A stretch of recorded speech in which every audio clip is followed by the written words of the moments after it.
Hello, आप मेरे channel पर पुराने हो तो लाइक करें, नए हो तो सब्सक्राइब करें। मैं सुजीत आपके सामने पेश करने जा रहा हूँ गीता सार शुरू से अंत तक।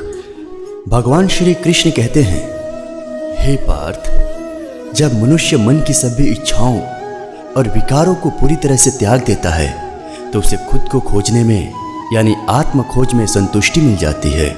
उस स्थिति को स्थिति प्रज्ञ कहते हैं। वो जिसका मन विपरीत स्थिति में हिलता नहीं, वो जो सुखों के पीछे भागता नहीं, जो आसक्ति, डर और क्रोध से मुक्त है, ऐसे मनुष्य को स्थिर बुद्धि वाला कहा जाता है। इसका अर्थ ये है, इस दुनिया में दुख और प्रतिकूल परिस्थितियों का कोई अंत नहीं है। अगर मन को इन दो पहलुओं में ट्रेन किया जाए, पहला आत्मनियंत्रण यानी सेल्फ कंट्रोल में रखना, और दूसरा किसी भी वस्तु के साथ न तो लगाव करना और न ही उसके प्रति घृणा रखना। इस तरह उनके प्रति खिंचाव और आकर्षण को कंट्रोल में रखा जा सकता है। मन की ये स्थिति जिसमें किसी चीज़ का भावना के कारण कम हलचल हो, उसे शांति या प्रसाद कहा जाता है। आसक्ति, अटैचमेंट या लगाव वो स्थिति है जब कोई इंसान खुद को एक माध्यम के रूप में नहीं बल्कि कर्म को करने के रूप में मानता है, यानी खुद को कर्ता मान लेता है, और तब उसमें उस कर्म के फल को पाने की इच्छा जागने लगती है जो उसे बंधन से बांधने का कारण बनती है। जब कोई इंसान किसी चीज़ के बारे में बार बार सोचता है तो उसके लिए लगाव पैदा होता है, जिससे इच्छा का जन्म होता है। अगर वो इच्छा पूरी ना हो तो उससे क्रोध पैदा होता है, क्रोध से भ्रम होता है, भ्रम से दिमाग पर असर होता है, जिससे बुद्धि का नाश होने लगता है, जो इंसान को उसकी बर्बादी की ओर ले जाती है। लेकिन आत्मनियंत्रण इंसान को संयम के साथ हर खिंचाव और आकर्षण से मुक्त कर शांति देता है। जो मन लगातार संसार की चीज़ों के बारे में सोचता है और उसी की खोज में आगे बढ़ता है, उसका सही गलत को समझने की शक्ति नष्ट हो जाती है। जिस तरह महासागर उसमें मिलने वाली छोटी छोटी धाराओं से प्रभावित नहीं होता, उसी तरह अपने असली स्वरूप को पहचान लेना वाला इंसान किसी परिस्थिति या सांसारिक खिंचाव द्वारा जन्मी इच्छाओं से परेशान नहीं होता। जो बाहर खुशी को ढूंढता है उसे कभी शांति नहीं मिल सकती।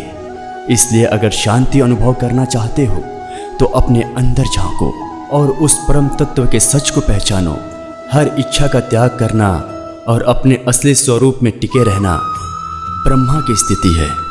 अगर कोई इस अवस्था को पकड़ लेता है तो वो फिर कभी किसी भी भ्रम में नहीं पड़ता, वो फिर कभी बहक नहीं सकता, क्योंकि आत्मभाव में टिक जाना उसे खुशी की सबसे ऊंची अवस्था का अनुभव करा देता है। महाभारत में पांडवों की जीत आत्मशक्ति को दिखाती है। इसी तरह हर रोज़ के कामकाजी जीवन में अगर कोई सही कदम या एक्शन लेना शुरू कर देता है तो उसकी कोशिशों से अंत में उसे आत्मा और जीवन के अंतिम मकसद का एहसास हो जाता है। भगवान कृष्ण ने हमें अर्जुन के माध्यम से आत्मा और शरीर के बीच का अंतर सिखाया। हम शरीर, इच्छाएं नहीं बल्कि आत्मा है। वो आत्मा जो अजन्मा और अविनाशी है। आत्मा पूरे ब्रह्मांड में समाई हुई है और हर जीव के अंदर वास करती है। इसलिए हम सभी एक दूसरे के साथ जुड़े हुए हैं। हमने ये भी समझा कि कर्म करते समय हमें उल्टे रिजल्ट के बारे में सोचकर ज़्यादा परेशान नहीं होना चाहिए, बल्कि हमें सफलता या असफलता की चिंता किए बिना अपनी क्षमता का बेस्ट इस्तेमाल करना चाहिए।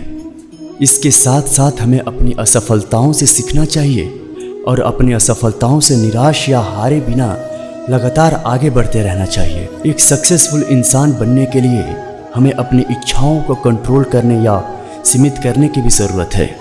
आप जो भी कर रहे हैं उसमें अपना पूरा दिमाग लगाएं। आपका पूरा फोकस अपने गोल पर होना चाहिए। आप जो भी काम करते हैं उसे पूरे कंसंट्रेशन और मन से करें। ये गीता के कर्म योग का मुख्य विषय और आपके द्वारा किए गए काम में सफलता पाने का रहस्य भी है। एक सार्थक जीवन जीने का रहस्य है हमेशा एक्टिव बने रहना और अपने निजी मतलब या परिणाम के बारे में सोचे बिना अपना बेस्ट परफॉर्म करना, रिजल्ट की चिंता किए बिना ईमानदारी से कर्म किए जाने चाहिए। एक्शन के रिजल्ट अच्छे तब होंगे जब हम एक्शन में पूरा ध्यान और एनर्जी डालते हैं और रिजल्ट के बारे में सोचकर खुद को परेशान या बेचैन नहीं होने देते, क्योंकि रिजल्ट तो आपके द्वारा एक्शन में लगाई गई एनर्जी पर डिपेंड करेगा। इसका मतलब ये नहीं कि हमें रिजल्ट की परवाह नहीं करनी चाहिए, लेकिन हमें हर समय सिर्फ पॉजिटिव रिजल्ट की उम्मीद भी नहीं करनी चाहिए, बल्कि सक्सेस और फेलियर दोनों को स्वीकार करना चाहिए और हार माने बिना अपनी गलतियों से सीखकर दोबारा कोशिश करनी चाहिए। अगर आप लगातार अपनी पढ़ाई के रिजल्ट के बारे में चिंता करते रहेंगे तो आप फेलियर के डर से अपना मन और फोकस नहीं लगा पाएंगे। हमने ये भी जाना कि हमारे एक्शन पर हमारा कंट्रोल होता है, लेकिन उसके रिजल्ट पर हमारा कोई कंट्रोल नहीं है। खुद में सेल्फ कंट्रोल का गुण भी जगाना बहुत ज़रूरी है, क्योंकि जब हमारी इच्छा पूरी नहीं होती तो हमें गुस्सा आता है और गुस्सा सही कदम या फैसला लेने में सबसे बड़ी बाधा बनती है।